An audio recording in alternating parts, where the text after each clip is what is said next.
Monsieur le Président, chers collègues, l'aménagement équilibré et juste des territoires ruraux et des volets métropolitains du contrat de plan État-région 2021-2027 est une nécessité.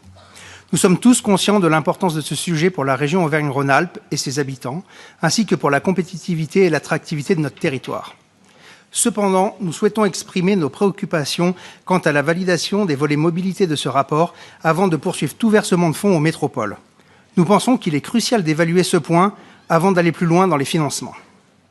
Nous comprenons l'importance des métropoles pour notre région, mais nous pensons qu'il est également essentiel de garantir que ces financements sont utilisés de manière optimale et efficace.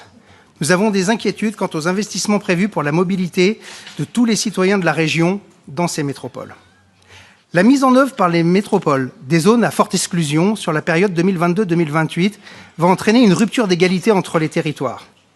Les politiques visant à restreindre la circulation des véhicules ayant pourtant passé le contrôle technique, y compris sur les points concernant la pollution, vont exclure une part très importante de la population de la région des infrastructures présentes au sein de ces grandes agglomérations.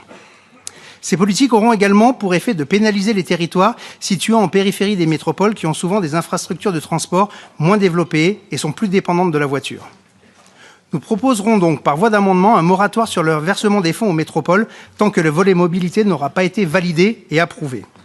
Nous demandons que ces évaluations rigoureuses soient menées pour déterminer l'efficacité et la durabilité de ces investissements afin de garantir que l'argent des contribuables est utilisé de manière responsable et bénéfique pour tous les habitants de la région sans aggraver les inégalités déjà présentes entre villes et campagnes.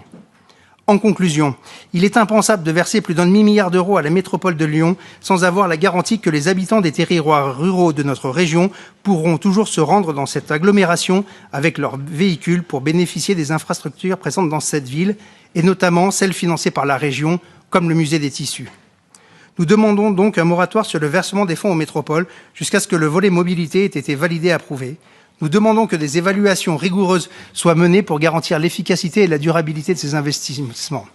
Nous sommes convaincus que cela est dans l'intérêt de tous les citoyens de la région et de notre avenir commun. Je vous remercie pour votre attention.